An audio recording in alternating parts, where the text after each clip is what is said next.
Yes. I asked you a question about public inquiries before the break. I said I'd come back to it, but in fact, can we park that? I'm going to park that until a little bit later on and pick back up again with the chronology with the internal investigation. And we were looking before the break at the terms of reference, or what was going to be included, what wasn't.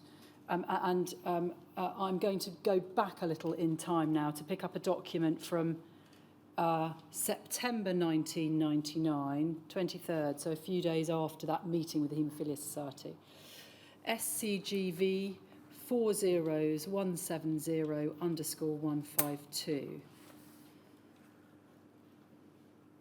Now, again, this is a document that we've looked at in the hearing before. It's an email dated the 23rd of September on behalf of the First Minister to a Mr. Palmer. And it says, the First Minister has seen your minute of the 17th of September to the Minister for Health, outlining a way forward following the meeting with the Haemophilia Society. He was a little concerned about the possible financial implications and fears that an open mind could be taken to mean an open chequebook. He would be grateful for information on the likely exposure if compensation were to be awarded. And then if we scan back out, we can see there's two lots of handwriting. One on the left appears to be a sticky note, and the one on the right, I think, says, I'm not sure what the first, some SM or FM, Ms. Deacon's office advises that this is very much a PR exercise, and there is unlikely to be any compensation paid.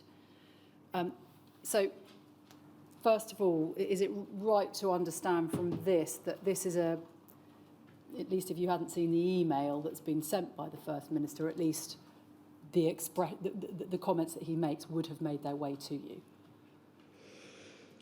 So, the comments in the bottom, if I can just deal with that, there have been a lot of notes and official and private office exchanges and stuff that I've seen during the course of this inquiry that I regard as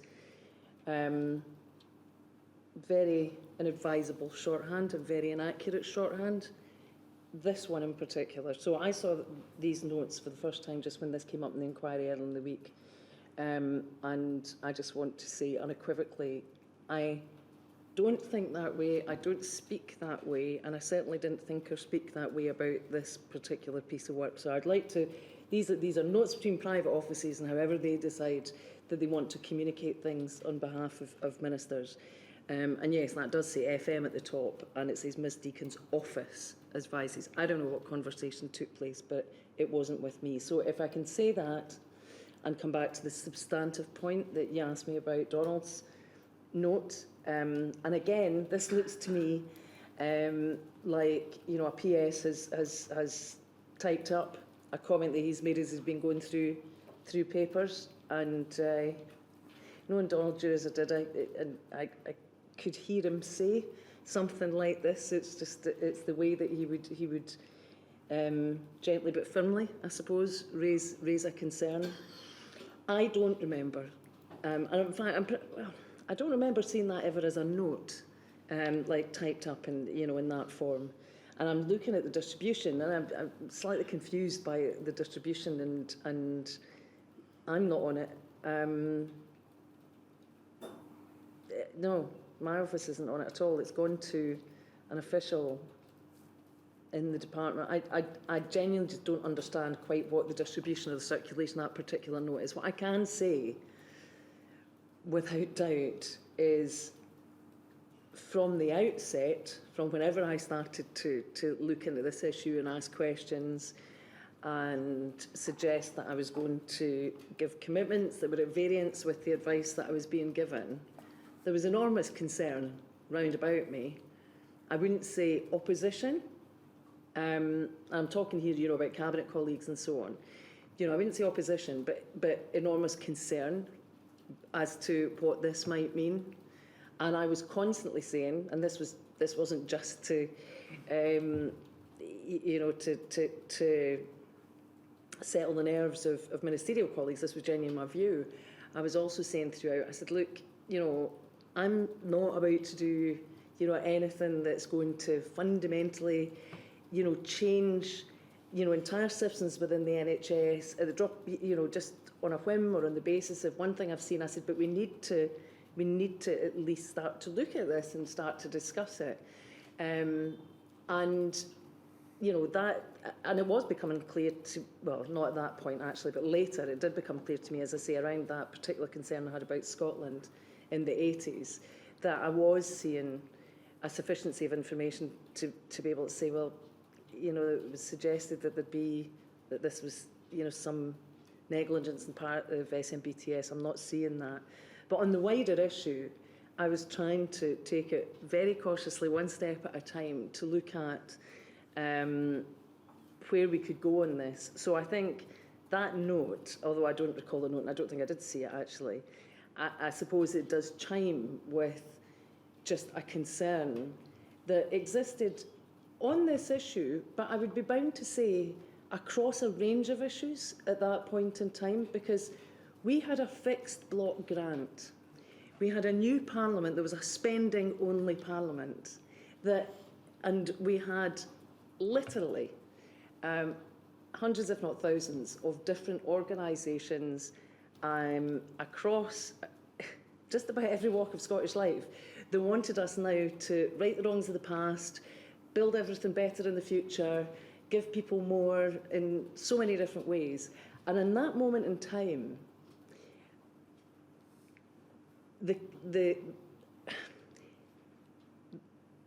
there was a real concern about how we could manage that fixed budget that we had in a way that would really deliver on expectations. So there was a lot of things around at that time, and the debate around free personal care for older people was a case in point in that first year, where, again, there was strong arguments, as to do something in that space, and we did try and do something in that space and eventually did go further. But the concern about how we would fund some of these big divergences were immense. And I may say, again, the devolution element of all of this, at that time, the zeitgeist was absolutely be different from England, but only if you were doing more and better than England did. Nobody wanted you to take something away or do less. They just wanted you always to do more and better. And we had a block grant, and there was a limit to what we could do. And I think, we may come on to this further, I think that, as I've reflected on this period of time, I think that was very much in our consciousness, and especially for me in health, as I started to get a sense of just all the needs across the health budget, of just proceeding with caution on any commitments that we might make. And incidentally, since I've touched on budgets, it was absolutely the view that since the health budget, much more so than in Westminster, where there's other bigger spending departments and things like MOD and so on, the health budget was such a big proportion of the Scottish Block grant that if you're going to be doing anything in health, it would be coming from within your budget. And I've seen in going through the papers a note to that effect as well on this specific issue. So I hope that helps to shed a little light, but I really don't think I would have seen that at the time. So did you see the internal investigation as a PR exercise? Absolutely not. Absolutely not. I saw it as exactly what I articulated earlier on, which was an attempt to try and look into this issue, shine a bit of light on it, address the specific Scottish issue that had been raised. And this had been raised very, very specifically in quite a high-profile way by the Haemophilia Society. And the Parliament itself, as I say, are all around the same time, because it was all happening. Everything happened in very short order in that period of time, and very publicly and in the media and so on. So parliamentarians as well were all saying this must be investigated. And that was what I did. I started a process to actually look into something and shine a light on it. As I say, as we progressed, some of the complexities and wider issues, became apparent, and I'm sure we'll come on to them. And can you assist us at all in understanding how someone in your private office may have got the impression that that was the way that you saw the internal investigation?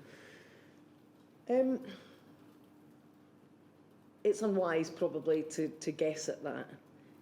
I would only go so far as to say that I think our desire to be accountable and to be open and to communicate as a fundamental part of the way that government needed to be done differently in a devolved Scotland might be described and perceived differently from a more traditional perspective. And it might be said to those, it might be said by those reading that note that it shows a lack of willingness on the part of the Scottish Executive, at least as that is understood by the official writing that, to carry out an investigation to uncover any wrongdoing that may lead to compensation. What would you say to that? Well, if I can leave to one side what I regard as being, well, if I can leave to one side whatever private offices might say to each other and think instead or comment instead on the officials who are actually doing the work, which I think, you know, is quite distinct from all this chatter that goes on between offices and, you know, well, yeah, post-it notes and the likes, whatever. But the officials who were actually looking into this issue, and yes, they had initially, or at least I can think of at least one person who was involved, who, or around it anyway, who at least initially had given me that rearticulation, if you like, of, you know, that we didn't need to look at this and it had been resolved and that we'd want to continue that position. I think my experience was that once we set and trained that piece of work, and there was another official actually who led in this, and the name appears on various documents.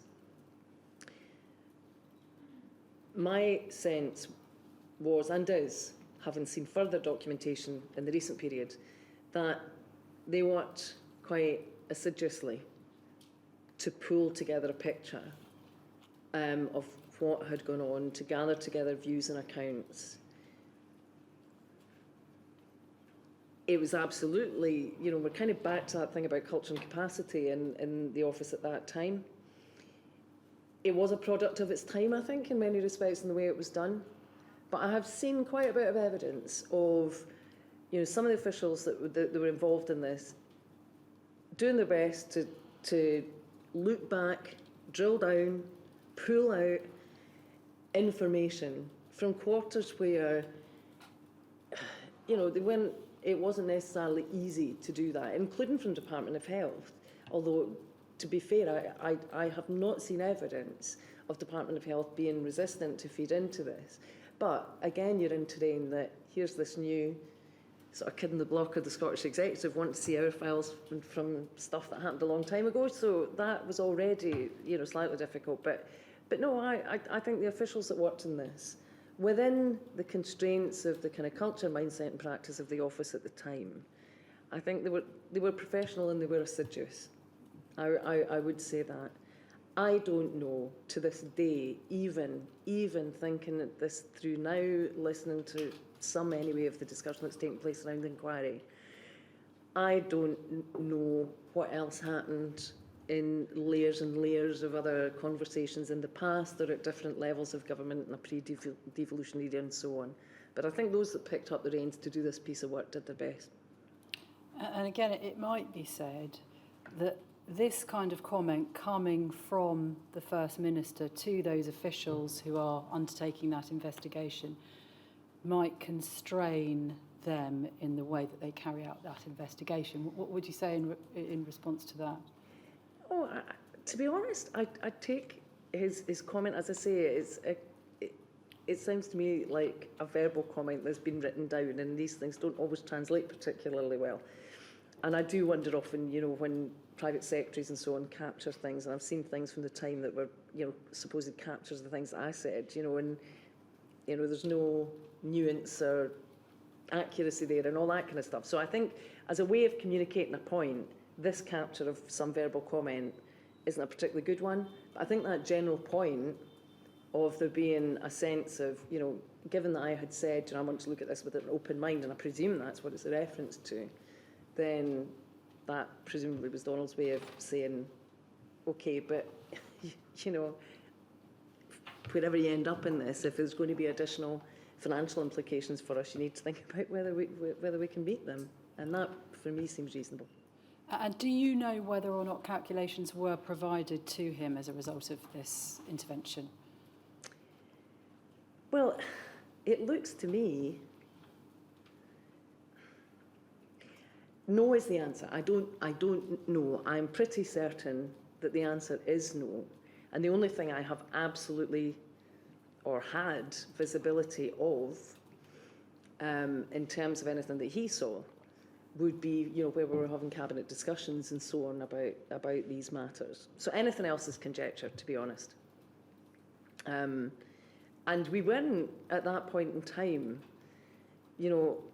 actually in the space of doing, because that was very early on, in the space of actually thinking about, financial implications of, we were leaning into the facts, the evidence, the history, the issues, and that I think would have actually come later, although I have seen, only in papers that I've seen through the inquiry, I have seen that there were bits of discussion, other bits of the office about, what compensation might involve, but there was limited compensation in that sense.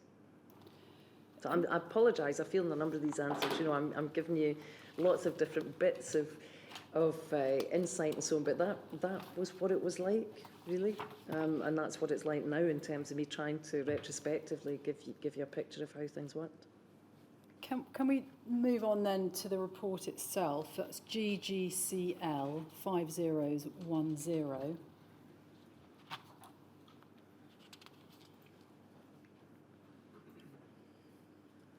And if we move, we can see hepatitis C and heat treatment of blood products for haemophiliacs in the mid-1980s, and it's dated October 2000. And if we move over to page 2, please,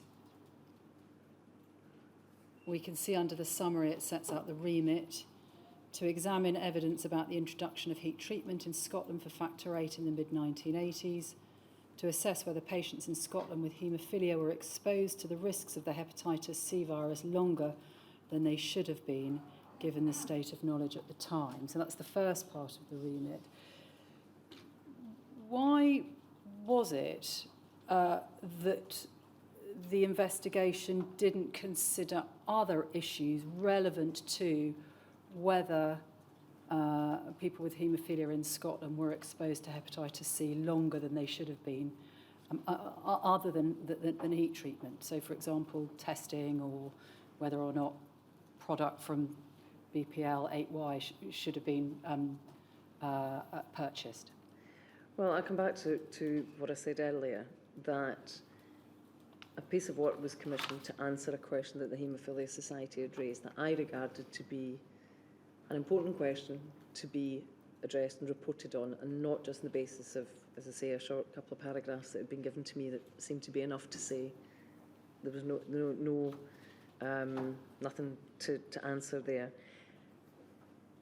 Ironically, in some respects, maybe ironically isn't quite the right word, but in attempting to broaden the thinking and the inquiry a bit as that developed, it also raises, both then and now, more questions about, well, why didn't you do more still? And I suppose that comes back to what I said to Sir Brian earlier, that, we had to draw a line around this. I come back to, we'd said, we'd publish it. There was, this is part of a continuum. This is a progression through the first year of this first year of devolution. And I won't re-rehearse what I've said about some of the limitations that there were around us and the raft of other issues and so on that we were dealing with. But, I personally have a pretty low tolerance level for politicians that, stand up and promise to do things or just say they'll do things, and then it's not followed through, but in the moment it makes them look good and sound good and so on. And, I would rather, frankly,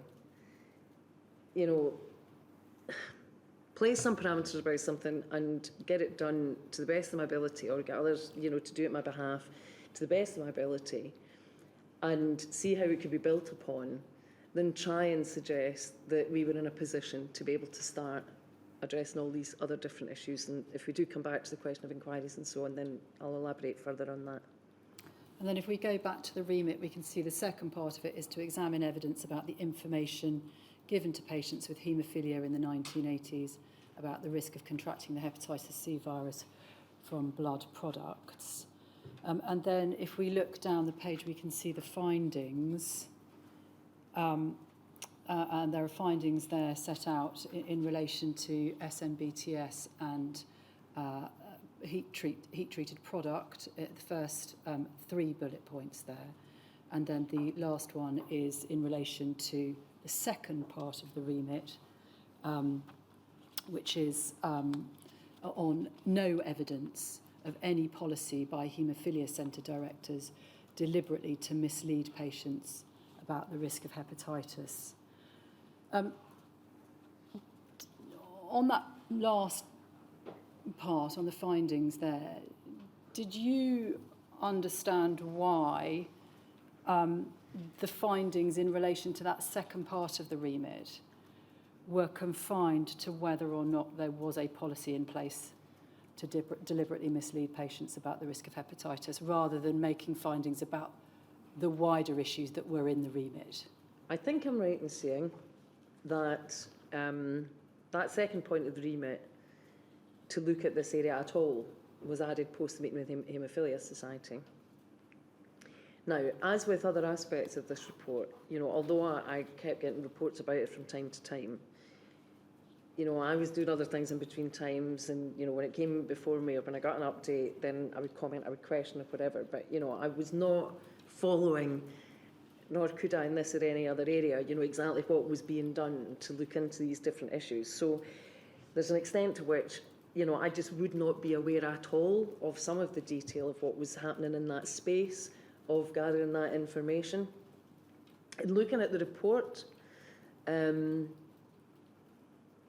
have vague recollections of this at the time as well.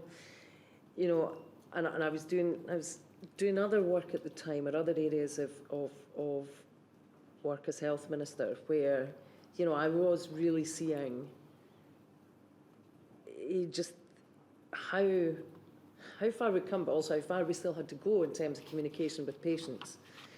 So I guess, given that we were looking at something that was, and forgive my use of the term historical, because I realise that to this day there are people who are still affected by what happened all that time ago, but if we go back to, when this initially happened, given that we were looking at historical events,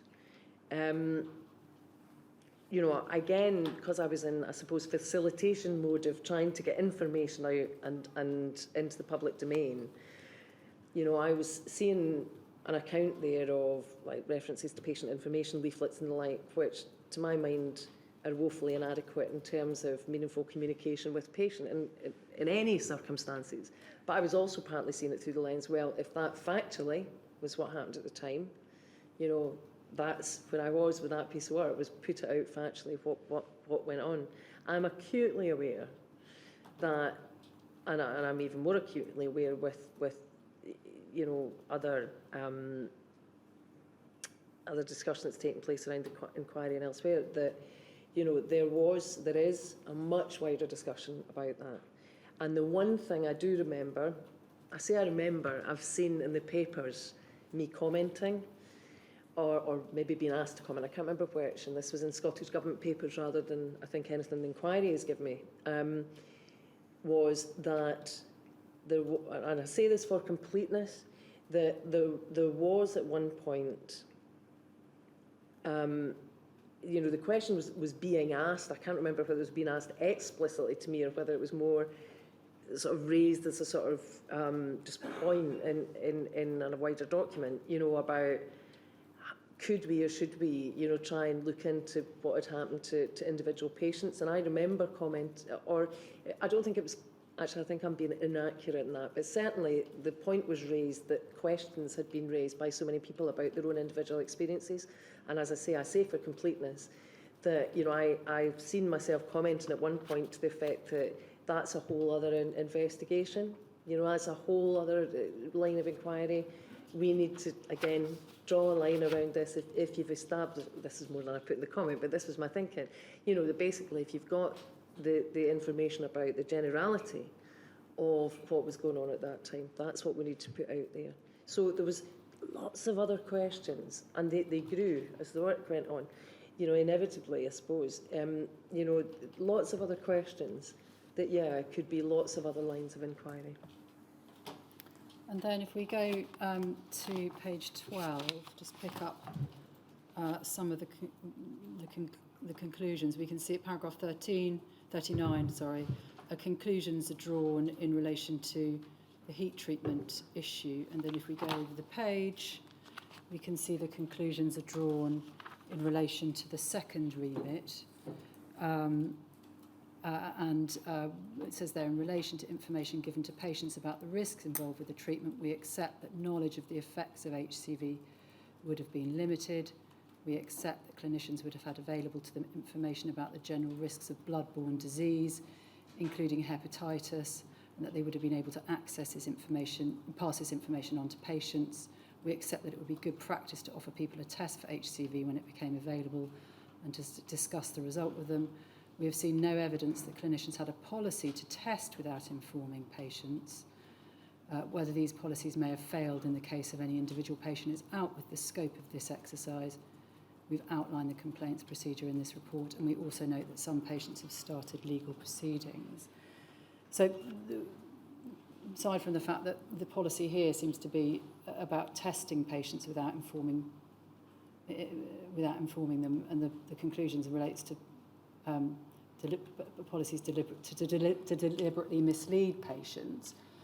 Were you satisfied reading that at the time, that the conclusions, that they adequately addressed the remit, the allegations being made by the Haemophilia Society? I'm not asking you whether or not you think that the conclusions are right, but whether they actually adequately addressed what the report set out to address. I thought we had gone some way, I'll say we in the collective sense, the executive, I thought that we had gone some way towards opening up discussion and providing evidence around some of what had gone on. It was very clear to me there were many, many other more questions. And, you know, it surprised me a little, to be honest, as the years have gone by. You know, I'm talking about, you know, long after I'd been a minister and so on. But also even at the time, how much store was put on this piece of work. It was what it was. And I do to this day genuinely see it as being part of a progression of a new devolved Scotland starting to get their collective heads and arms around what had gone on here and think about what was possible within our powers, capability and resources. And when I say resources, I don't just mean money, I mean human, time, all of that. I don't think I can add to that. So in terms of your thinking then, that this is the first step in a progression, what would you anticipated coming afterwards? Is that where the discussion broadens out into public inquiries and further investigations? There's two different answers there again, I apologise, but factually, by the time that this was published, in terms of wider decision-making processes within a devolved Scotland, factually, the progression was into the Parliament.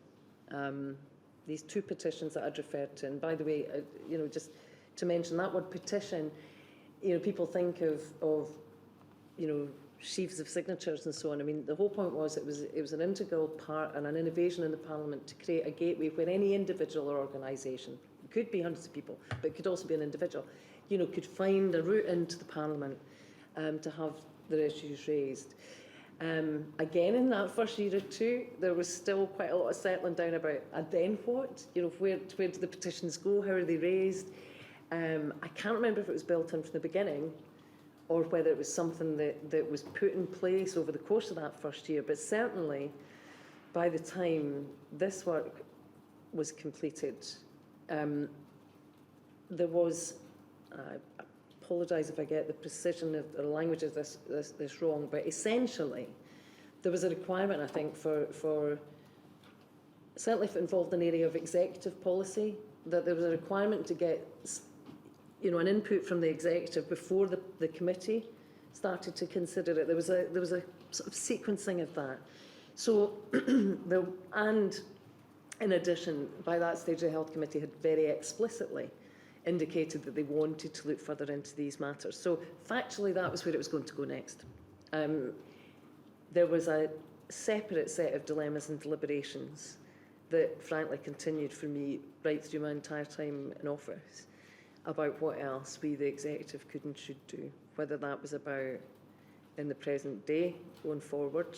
And I have to say, very focused on a lot of things at that time, thinking about how we can make improvements for people now, or whether, that was going back and looking over history or historical, past events. So, yeah, that continued to be a dilemma for me, which I can elaborate on further. Can we pick it up then next? Well, before we pick it up next, may I just ask a question?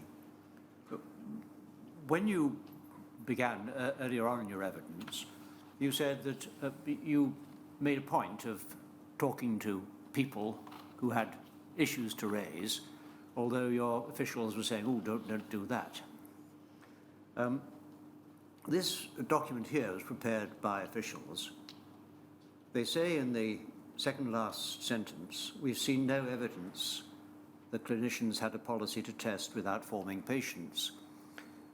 What is difficult about no evidence of nothing happening is there is nothing to see if it hasn't happened. The only way of finding out is by asking the patients. Did you challenge or ask the people who compiled this report how many patients they had spoken to? Well, there was some articulation of that in the report. And again, this is over 20 years ago, so I genuinely can't recall discussions that took place along the way, and there would have been discussions. But I think I was sufficiently satisfied at the time that there had been... I wasn't satisfied that there were no further questions to answer or work to be done, undoubtedly. But I was satisfied that there had been sufficient work done and conclusions drawn by those that had done it, and a sufficient articulation of how they'd done it to put something into the public domain, to share it with the Haemophilia Society, to share it with the Parliamentary Committee, and to take that debate and discussion forward. And I knew it would continue. I didn't know where it was going to go. I didn't know where, as an executive, we would go next. But as I say, it was a progression. And I don't think I would add to that, to be honest, because it was what was done and what could be said and done at the time. I again understand the point, and I think, to be honest, the fact that some of the commentary that is in this report is there, has spawned some of this debate and discussion. It's not the way that you deliberately set out to do something, but in a way it has opened up some of that debate in itself. And I can't tell you enough about how much, for me at that period in time, and frankly, as a person in terms of just the way I think and work, how important it was for me to just try and have some open, informed discussion around this. I think that became incredibly difficult, and I think, frankly, when I look at some of the exchanges that I myself was involved in and stuff, it was anything but, measured, informed discussion, which is by far and away my preferred mode. But because lots of things were very politicised at that time as well. But I just, there was a pragmatism, frankly, to just say, and there was, sorry, the pragmatism, to finish my sentence, pragmatism to just complete the work and allow it to run. And I think actually, when I think about it, as well as just the time limit and limitations in my time, I suppose there was also an extent to which, although I commented in drafts and asked questions, there was a limit to how much I wanted to absolutely get in the middle of saying, but what about this and what about that, and changes. Because at what point does that start to become, you know, me being too involved in something when I've just said, look, report and publish. You know, even looking back when I was doing my written statement and realising that I did comment on things along the way, you know, I thought, am I, you know, was that the right thing to do? You know, should I have just left them to do something and just publish it, you know, without ever saying anything? So I think actually, when I think about it, I think that was a real hesitancy on my part as well. Because there were people that had looked at these things, and there was an extent to which I had to let their statements stand and, for me, say and publish how they'd got there, even if I and others maybe, you know, regarded these things as inadequate. Yes, thank you very much.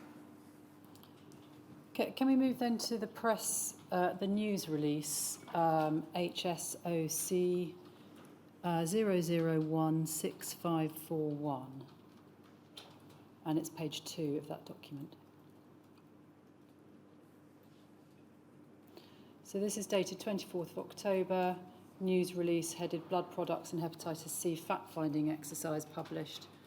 I'm just going to read out a couple of paragraphs from it. Health Minister Susan Deacon has concluded that Scotland's National Blood Authority was not negligent in its efforts to remove the risk of contracting hepatitis C from blood products in the 1980s. The announcement follows an exhaustive fact-finding exercise into the heat treatment of blood products in the mid-1980s, the report on which has been published today. The Minister asked officials to undertake this exercise last year after concerns had been raised that haemophiliacs who contracted the hepatitis C virus through blood products in Scotland need not have been exposed to such a risk. So just pausing there, is it right to understand that you, having received that report, then drew from it the conclusion that's articulated here, there's been no negligence?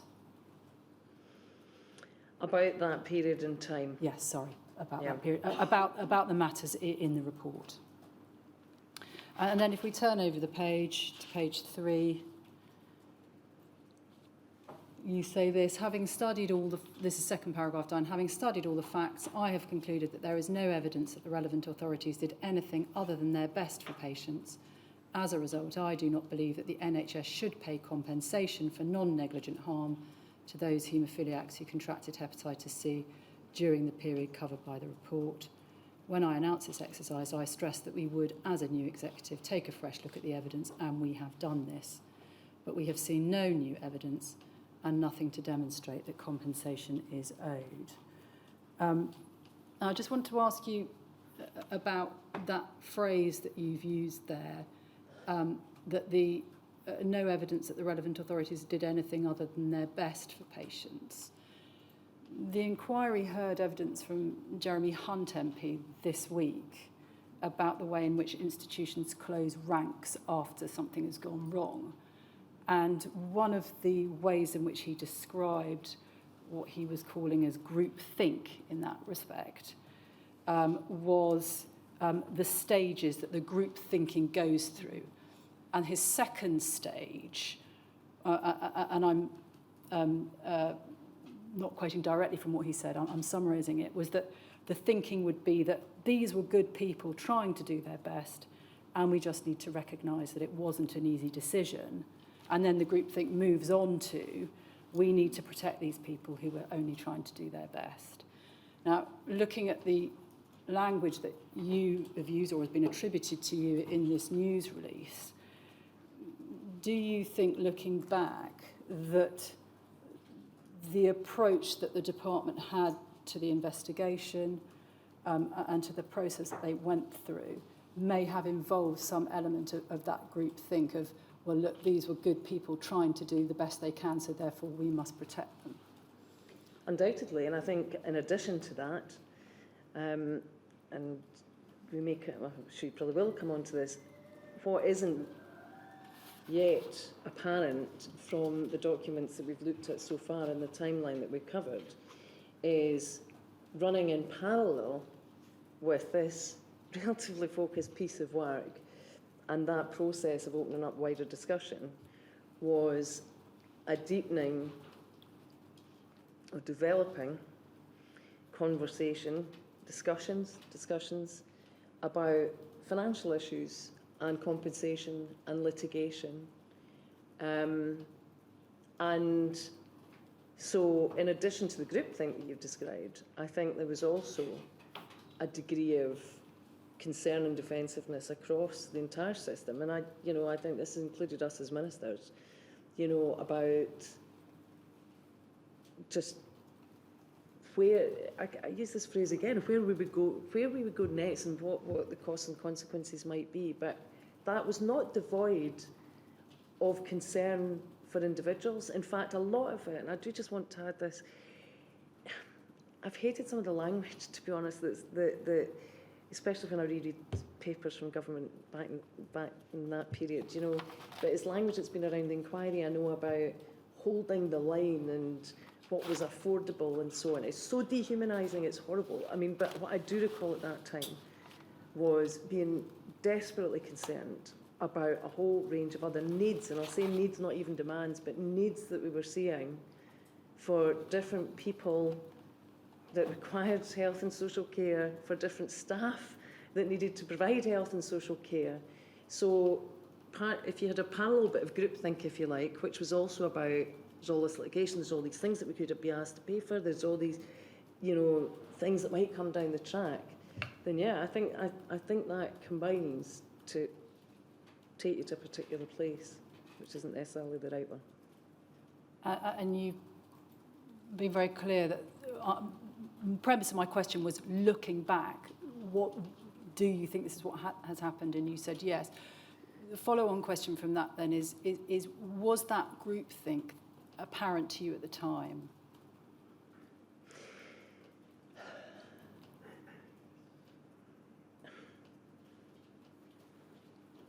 I would expect, and I say this partly just from kind of wider life and work, I would expect there to be an element of groupthink in any organisation. I would certainly expect there to be a substantial amount of groupthink in a very traditional arm of the British civil service, if you like.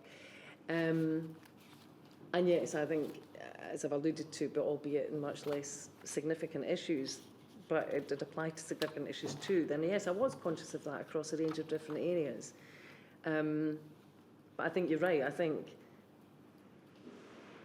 you see more of that, obviously, when you look through, when you look back, than necessarily you were able to see at the time. And the other thing I would want to say, just,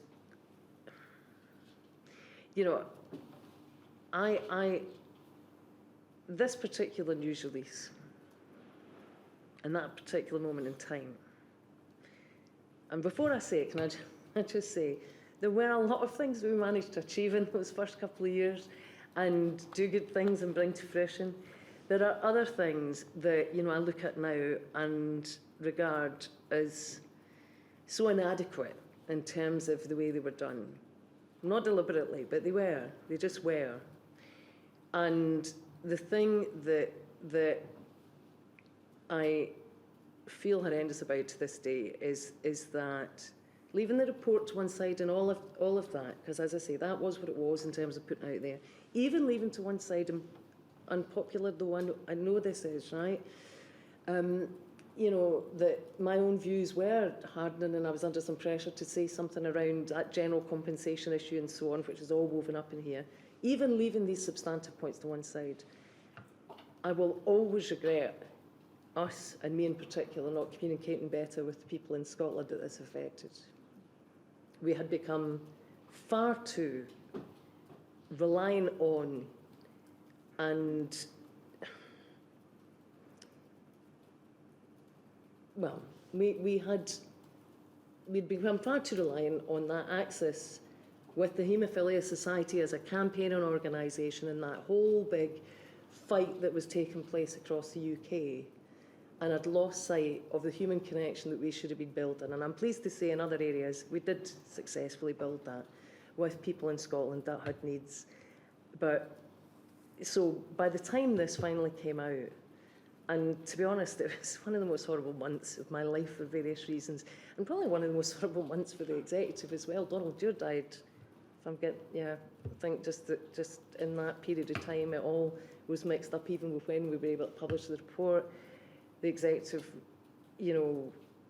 went into, well, seriously impacted, both politically but emotionally, even for people. We went into a leadership contest as a consequence, and as we see today, leadership contests aren't very good things. It was a horrible period, and it's in my view a very suboptimal piece of communication. As I say, that's taken it away from the matters of substance. But I also, looking through the rear view mirror, if you like, I understand all what was going on at the time, and that doesn't make it right. So I note the time, and Well, let me just ask one question, which arises out of the discussion we've had on groupthink. And we've heard quite a lot of evidence in this inquiry about questions of candour. Can I ask, in the second last paragraph on the page, beginning, "I do not for one moment," those are words which are put in your mouth by whoever drafted this to say. Were they your actual words, do you know?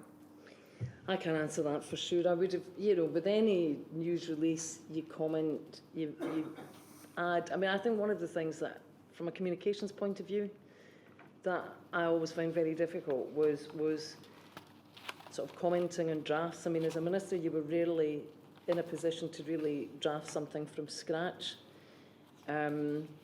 I've always preferred, like today, verbal communication if I can to talk to people.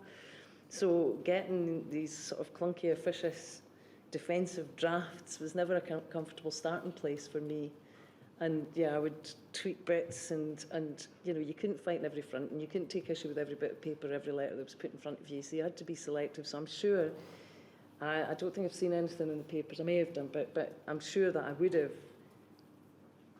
adjusted words, but I would have started from something that probably wasn't my voice in the first place. But at the end of the day, my responsibility, I mean, it's my name that's there, so I don't run away from that. Because what I wanted to ask you about was the expression unforeseen outcome. The sad fact is the evidence shows that nothing further could have been done to avoid this unforeseen outcome. I had thought that the report which you showed us a moment ago, GGCL 10, can we just go to the last page of that, the bit where it deals with there being no evidence about clinicians misleading patients? it's page 13. Thank you. GGCL 5010.